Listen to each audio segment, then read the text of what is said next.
This video is brought to you by a lack of faith. A lack of faith, commonly found disturbing. Hey, guess what? This is my theme song.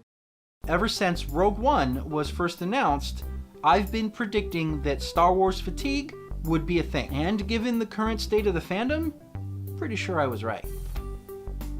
Boom, sucker! I'm never gonna say that again. Don't worry. Never gonna say that again. I've been saying that they need to stop making origin backstories for characters whose fate we already know. They need to get out of that after episode 3, before episode 4 time span. What they really need to do is go further back and show us the Knights of the Old Republic. Darth Malgus, Darth Bane, and the forming of the Rule of Two, or, any of that stuff. There's a whole untapped potential of stories there that they're just not touching, and they need to. But there is one side movie that takes place between episodes 3 and 4 that if they made, I think would go over very well, and I would be 100% on board with. But it's the one movie that Disney just doesn't seem to want to make. We need a Darth Vader movie, and we need it soon, like real soon. Darth Earl Jones isn't getting any younger. Now I know what you're thinking, corn dog? But also, Darth Vader's been done to death. Hayden Christensen ruined him in the prequels. That is a good point.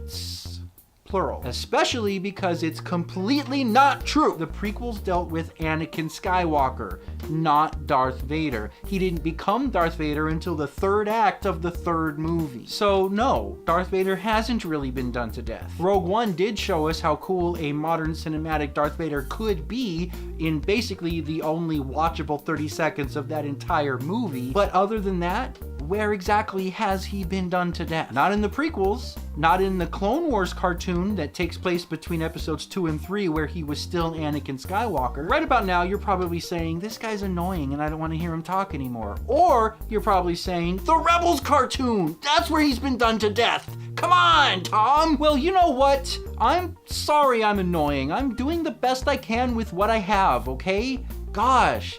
And I haven't seen the Rebels cartoon. Why haven't I seen the Rebels cartoon? Like most people nowadays, I don't have cable. I just have internet. And I can't subscribe to all the streaming services. Or streaming services, rather. What's a streaming service? Not to mention the fact that most people don't want the cartoon. They want to see the movie. Yeah, there's tons and tons of EU material, but again, most people haven't partaken of the EU material. The movies are the mainstream. It's what most people want. It's what most people pay attention to. It's the only thing that most people know. And in the movies, we haven't really had that much Darth Vader. We had the original trilogy. We had 2 short scenes in Rogue One, and we had the third act of Revenge of the Sith. That's it. We haven't actually had that much Darth Vader in a time period where Instagram exists. Follow me on Instagram. Luke was born at the end of Revenge of the Sith, right after Anakin takes on the mantle of Darth Vader. In A New Hope, the next movie in line, basically, not counting Rogue One, because Rogue One bounces right up against A New Hope. But in A New Hope, Luke is around 19 years old, which means there are 19 years worth of Darth Vader stories waiting to be told. Do you know how much can happen in 19 years?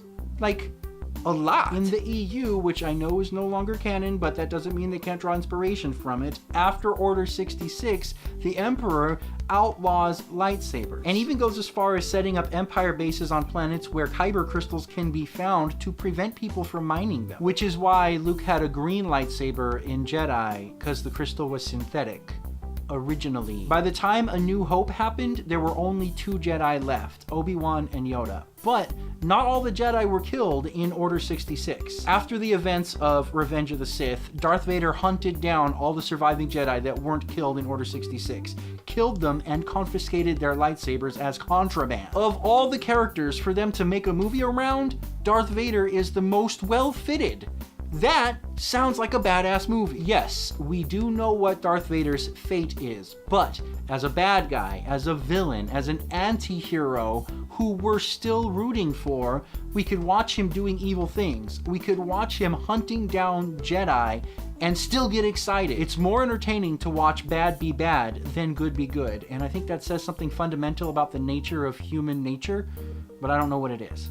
The general problem with prequels and origin stories and movies that take place before existing material is there's no risk when you know the outcome already. Like in Solo, when Chewie is hanging out the edge of the train and there's a rock about to smash in his head, you know he's not gonna die because you've seen him live on to be in like 7 more movies. But in the case of Darth Vader, the risk comes in when you watch him doing evil things. And because the prequels gave us his origins already, they wouldn't need to waste time with character development. They could just go right into the mission. Solo tried to show us how Han went from being a pessimist to an optimist, but the Darth Vader movie wouldn't need to do that. We already know why and how Darth Vader became the way that he is. In Rogue One, Darth Vader came after those guys on the ship like a velociraptor in Jurassic Park, and a Darth Vader movie could literally open with something like that and keep that feel throughout the whole movie. That would be so cool! This has potential to be so cool, and would be really the only side movie that takes place in that time period that would be worth watching. It doesn't have to change anything, it doesn't have to explain anything, it's just Darth Vader being Darth Vader. This is what we want to see. This is what they need to do.